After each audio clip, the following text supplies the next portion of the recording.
അതുകൊണ്ട് അതിനു യെസ്. മുമ്പ് അഡ്വക്കേറ്റ് ബി എൻ ഹസ്കർ താങ്കളോടൊരു ഒരു കാര്യമൊന്ന് ചോദിച്ചോട്ടെ. താങ്കളുടേതായിട്ടുള്ള ഫേസ്ബുക്ക് പോസ്റ്റ് ഇപ്പോൾ കാണാൻ ഇടയായി. അതിലേക്കൊന്ന് പ്രേക്ഷകരുടെ ശ്രദ്ധയും തിരിക്കുകയാണ്.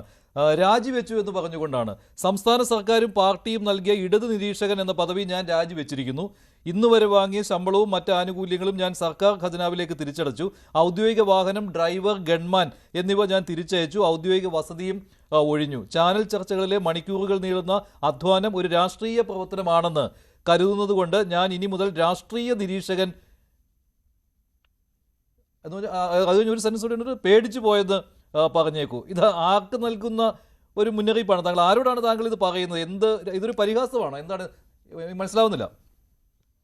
അല്ല മഞ്ജുഷ്, അത് ഇപ്പോ സാമൂഹ്യ മാധ്യമങ്ങളിൽ നടന്നു വരുന്ന ചില വിക്രിയകൾ കണ്ട് എനിക്ക് ഞാൻ സാധാരണഗതിയിൽ സാമൂഹ്യ മാധ്യമങ്ങളിൽ അങ്ങനെ ഇടപെടുന്ന ആളല്ല. അപ്പോ അത്തരത്തിലൊരു വിക്രിയകൾ കണ്ടപ്പോ തോന്നിയ തമാശയാണത്.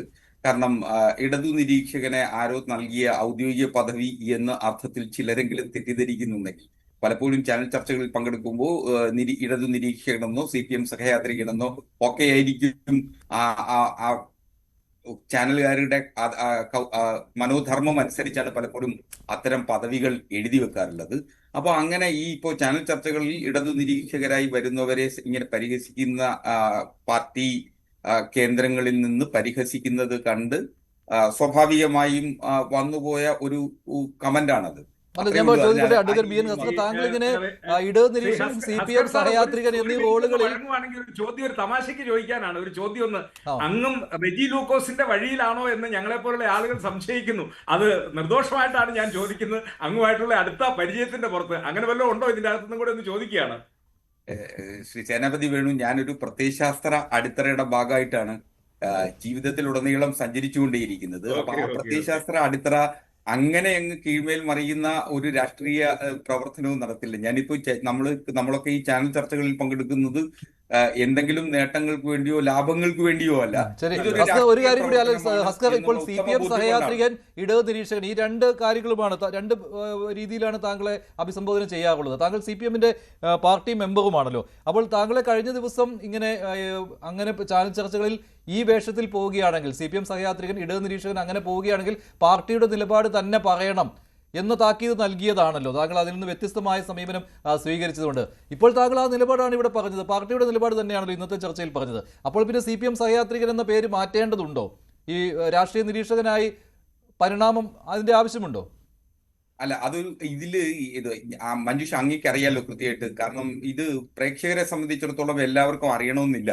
കാരണം ഇതൊരു രാഷ്ട്രീയ നിരീക്ഷകനെന്നോ ഔദ്യോഗിക വക്താക്കളല്ലാത്ത ആളുകളെ പല പേരുകളിലാണ് പലപ്പോഴും അവതരിപ്പിക്കാറുള്ളത്. അത്തരത്തിൽ എനിക്ക് കിട്ടിപ്പോയ ഒരു പട്ടം മാത്രമാണ് ഇടതു നിരീക്ഷകൻ എന്നുള്ളത്. സ്വാഭാവികമായും സൈബർ ലോകത്ത് അല്ലെങ്കിൽ സാമൂഹ്യ മാധ്യമങ്ങളിൽ അതിനെ പരിഹസിക്കുന്നത് കാണുമ്പോൾ സ്വാഭാവികമായിട്ട് അങ്ങനെ ഒരു കമന്റ് ഇട്ടു എന്നുള്ളതേ ഉള്ളൂ. എന്റെ ബോധ്യങ്ങളും എന്റെ വർത്തമാനങ്ങളും ഒരുപോലെ തന്നെയായിരിക്കും. ഞാൻ ആ ബോധ്യങ്ങളിൽ നിന്നാണ് അതായത് താങ്കൾക്ക് പാർട്ടിയുടെ നിലപാടിൽ നിന്ന് പലപ്പോഴും വ്യതിചലിച്ചും മറുപടി പറയേണ്ടി വരും അല്ലേ? അതാണല്ലോ അതിന്റെ അർത്ഥം.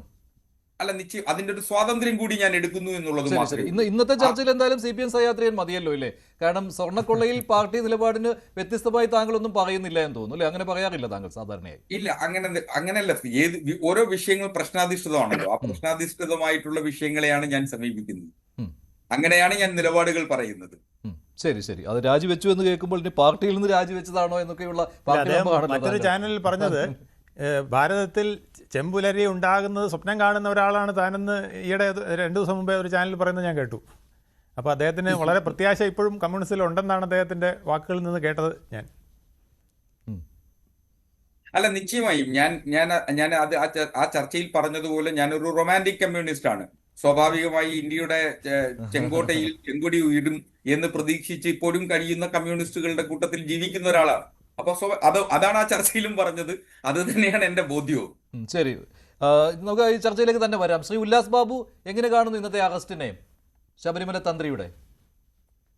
ബഹുമാനായിട്ടുള്ള ശ്രീ ഹസ്കർ പറഞ്ഞ അങ്ങ് റൊമാൻറ്റിക് കമ്മ്യൂണിസ്റ്റ് ആണ്. നല്ല കാര്യം. റൊമാൻറ്റിക് കമ്മ്യൂണിസം എന്ന് പറയപ്പെടുന്ന നിലനിൽക്കാത്ത ഒരു കമ്മ്യൂണിസമാണ്. കാരണം ആ റൊമാൻസ് വരണ ഫീലിംഗ് ഉള്ള സമയത്ത് മാത്രമല്ലേ ആ കാഴ്ചപ്പാടുണ്ടാവുള്ളൂ. റൊമാൻറ്റിക് ആയിട്ട് ജീവിതകാലം നടക്കാൻ പറ്റില്ലല്ലോ. അപ്പോൾ ഇടയ്ക്കിടയ്ക്ക് ഫീലിംഗ് പോകുന്ന സമയത്ത് കമ്മ്യൂണിസ്റ്റ് പൊട്ടയാണെന്ന് അങ്ങ് തീരുമാനിക്കുമെന്ന് എനിക്ക് മനസ്സിലാകുന്നു. ഒരു കാലഘട്ടത്തിൽ ചെങ്കോട്ടയിൽ അങ്ങനെ ഒരു ചെങ്കൊടി ഉയരില്ല എന്ന ബോധ്യം, ആ റൊമാൻസ് പോകുന്ന സമയത്തെങ്കിലും അങ്ങക്ക് ബോധ്യം ഉണ്ടാകണം. ഫീൽ വരുന്ന സമയത്ത് ആയിക്കോട്ടെ, അതൊക്കെ ഒരു മനുഷ്യനല്ലേ, അങ്ങനത്തെ ഫീലുള്ള സമയത്ത് ആയിക്കോട്ടെ. എന്തായാലും 4 അക്ഷരത്തിൽ നിന്ന് 3 അക്ഷരത്തിലേക്കുള്ള അങ്ങയുടെ യാത്രയാണെന്നാണ് എനിക്ക് ഫീൽ ചെയ്യുന്നത്. എന്തായാലും അങ്ങയുടെ എല്ലാ ആശംസകളും. അത് ഭയങ്കരമായി. രണ്ടാമത്തെ കാര്യം, ശബരിമലയുമായി ബന്ധപ്പെട്ട് തന്ത്രിയാണെങ്കിലും മന്ത്രിയാണെങ്കിലും BJPയെ സംബന്ധിച്ചിടത്തോളം നിലപാട് വിശ്വാസികൾക്കാണ് ഇത് മുറിവേറ്റപ്പെട്ടിട്ടുള്ളത്. ആ വിശ്വാസികളുടെ മുറിവിനെ ആരാണോ മുറിച്ചത് ആ മുറിച്ചവർക്കെതിരെ നടപടി ഉണ്ടാകണം. ആ മുറിച്ചത് കൃത്യമായിട്ട് സർക്കാർ അന്വേഷിക്കാതിരുന്ന സമയത്തും സർക്കാരുകൾ അതിൽ വേണ്ട നടപടി എടുക്കാതിരുന്ന സമയത്തുമാണ് എന്തുണ്ടായത്, കോടതി ഇടപെട്ടത്. ഇത് സർക്കാരിന്റെ വിജയമായിട്ട് മെനുകടിക്കേണ്ടതില്ല. ഒന്നും സർക്കാരിന്റെ വിജയമായിരുന്നില്ല.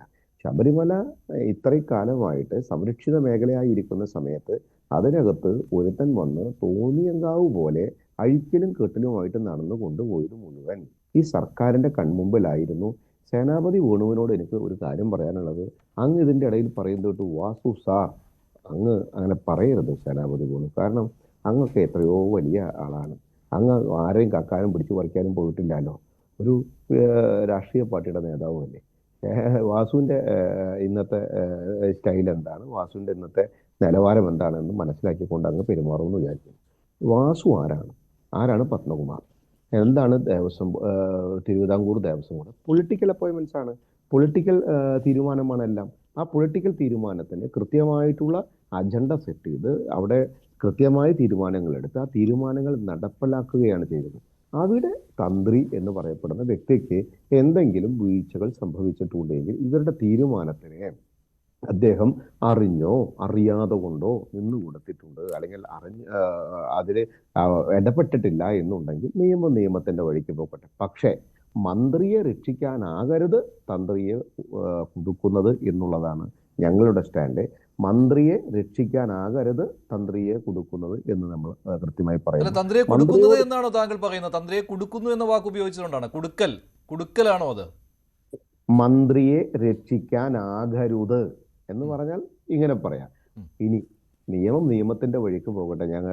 ഞാൻ RV ബാബുവിന്റെ ഫേസ്ബുക്ക് പോസ്റ്റ് കണ്ടിരുന്നു. അദ്ദേഹം പറഞ്ഞു, ഉപ്പ് തിന്നവൻ വെള്ളം കുടിക്കട്ടെ. അതാരാണെങ്കിലും കൃത്യമായിട്ട് തന്നെ അന്വേഷണം നടക്കട്ടെ. പക്ഷെ ഒരു കാര്യം മനസ്സിലാക്കണം, തന്ത്രിയെ അറസ്റ്റ് ചെയ്യുന്ന സമയത്ത് ഇതിനു മുൻപ് ഇവർ കൊടുത്ത അഡ്മിനിസ്ട്രേറ്റീവ് ഓഫീസറായിട്ടുള്ള സുധീഷ് കുമാർ കൊടുത്ത റിപ്പോർട്ടുകളിലോ അതിനു മുൻപ് ഇവരാരെങ്കിലും കൊടുത്ത മൊഴികളിലൊന്നും തന്ത്രിക്ക് ഇങ്ങനൊരു പങ്കാളിത്തമുണ്ടെന്നോ ഇങ്ങനൊരു സംശയാസ്പദമായ കാര്യങ്ങളുണ്ടോ ഒന്നും വന്നിട്ടില്ല എന്നുള്ളത് പൊതുമണ്ഡലത്തിൽ നമുക്ക് എല്ലാവർക്കും അറിയുന്ന കാര്യമാണ്.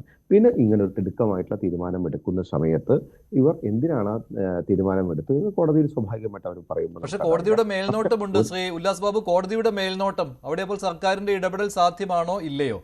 ഇതാണ് CPM-ന്റെ ഒരു അവകാശവാദം. അതാണല്ലോ, അവിടെ കോടതി നേരിട്ടാണ് അന്വേഷണം നടത്തുന്നത്. അല്ല, CPM-ന്റെ അവകാശവാദമൊക്കെ നമുക്ക് നല്ല ബോധ്യമുള്ള കാര്യമല്ലേ. CPM-ന്റെ അവകാശവാദം എന്തായിരുന്നു? പത്മകുമാറും വാസുവും ഇതൊക്കെ ചെയ്ത സമയത്ത് CPM പറഞ്ഞത് ഞങ്ങൾക്കറിയില്ല, അത് ഉദ്യോഗസ്ഥന്മാർ ചെയ്തതെന്നല്ല അവരാദ്യം പറഞ്ഞു. പിന്നെ ഒരു രണ്ടാമതെടുത്തൊരു ടേക്ക് എന്താ, അത് വേറെ രാഷ്ട്രീയ പാർട്ടിയുടെ നേതൃത്വത്തിലുള്ള സംഘടനയിൽപ്പെട്ട ആളുകൾ ചെയ്തൊരു സൂത്രപ്പണിയാണെന്നല്ല. അതാണ് ഞാൻ പറഞ്ഞത്. ഉദ്യോഗസ്ഥരുടെ ഈ പറയുന്ന അന്വേഷണ ഉദ്യോഗസ്ഥരുടെ മേൽ ഇടപെടൽ സർക്കാർ നടത്താൻ പറ്റാത്ത സ്ഥിതിയാണ്. അങ്ങനെ താങ്കൾക്ക് തോന്നുന്നുണ്ടോ ഇല്ലയോ? അതാണ് ഞാൻ പറഞ്ഞത്. മഞ്ജുഷ, ഇപ്പൊ ഞാനൊരു കാര്യം ചോദിച്ചോട്ടെ. കോടതിയുടെ മേൽനോട്ടമുണ്ട് എന്നുള്ള യാഥാർത്ഥ്യവും കോടതി തന്നെയാണ് ഇത് കണ്ടെത്തിയത് എന്നുള്ളത് സത്യവും നമുക്ക് എല്ലാവർക്കും അറിയാം. പക്ഷേ ഇടതുപക്ഷ രാഷ്ട്രീയ സർക്കാർ അതിനകത്ത് പൊളിറ്റിക്കൽ തീരുമാനങ്ങൾ എടുക്കുന്നില്ല എന്ന് ഞാൻ വിശ്വസിക്കുന്നില്ല. കാരണം കടകംപള്ളി സുരേന്ദ്രൻ അടക്കമുള്ള ഇതിനു മുൻപുള്ള മന്ത്രിമാരടക്കമുള്ള ആളുകളോട് കൃത്യമായിട്ട് ചോദിക്കേണ്ട കാര്യങ്ങൾ ചോദിച്ചിട്ടില്ല എന്ന് വിശ്വസിക്കുന്ന ഒരാളാണ്. സ്വാഭാവികമായിട്ട് തന്നെ അവരെ സംരക്ഷിക്കുന്ന നിലപാടുകൾ എടുക്കുന്നു എന്ന് വിശ്വസിക്കുന്ന ഒരാളാണ് ഞാൻ. ഒപ്പം തന്നെ പത്മകുമാറിനോട് ഇപ്പോഴും ഇവര് കാണിക്കുന്ന സമീപനം എന്താണ്, വാസുവിനോട് ഇവരെ കാണിക്കുന്ന സമീപനം എന്താണ്?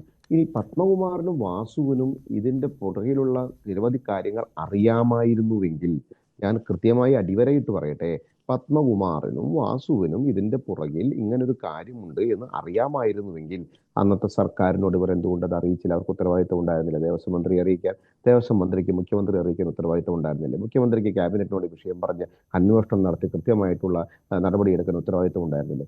9-10 കൊല്ലമായിട്ട് ഈ കാര്യങ്ങളൊന്നും ഇവർക്ക് മനസ്സിലായില്ല എന്നാൽ ഇവർ അത് അറിഞ്ഞിട്ട് മിണ്ടാതെ അതിലടച്ചിരുന്ന് കരഞ്ഞു എന്നാണോ നമ്മൾ ഉദ്ദേശിക്കേണ്ടത്? പത്മകുമാറും വാസുവും അപ്പോൾ ദേവസ്വം മന്ത്രിയോട് പറയേണ്ട ഉത്തരവാദിത്തപ്പെട്ട ആളുകൾ ദേവസ്വം വിജിലൻസിനെ വെച്ച് അന്വേഷിക്കേണ്ട കാര്യങ്ങൾ, വിജിലൻസിന്റെ കയ്യിൽ കിട്ടാത്ത കാര്യങ്ങൾ അല്ലെങ്കിൽ അതിന്റെ അപ്പുറത്തേക്കുള്ള അന്വേഷണ ഏജൻസിക്ക് കൊടുക്കേണ്ട കാര്യങ്ങൾ, സർക്കാരിനെ അറിയിക്കേണ്ട കാര്യങ്ങൾ, ഒംബുഡ്സ്മാനെ അറിയിക്കേണ്ട കാര്യങ്ങൾ, കോടതി അറിയിക്കേണ്ട കാര്യങ്ങൾ, ഈ കാര്യങ്ങളൊന്നും ചെയ്യാത്ത മഹാന്മാരാണല്ലോ വാസുവും പത്മകുമാറും അടക്കമുള്ള ആളുകൾ. അപ്പോൾ സ്വാഭാവികമായിട്ട് രാഷ്ട്രീയ അപ്പോയിന്റ്മെന്റുകളിൽ കൃത്യമായിട്ട് രാഷ്ട്രീയ ഇടപെടലുകളും ഉണ്ടായിട്ടുണ്ട് എന്നുള്ള ബോധ്യം നമുക്കുണ്ടാകണം. ഒരു കാര്യമേ വിശ്വാസികൾക്ക് അറിയാനുള്ളൂ, എന്താണ്?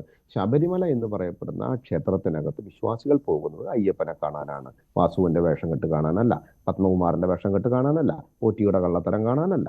സ്വാഭാവികമായിട്ട് അയ്യപ്പനെ വിശ്വസിച്ച് അയ്യപ്പനിലേക്ക് സമർപ്പിച്ച് ഭഗവാനെ സമർപ്പിച്ച് പോരുന്ന സമയത്ത് ആ സമർപ്പിതമായ കാര്യങ്ങൾ ഇവർ ഇങ്ങനെ സൗകര്യാർത്ഥം ഊരിക്കൊണ്ടുപോകും.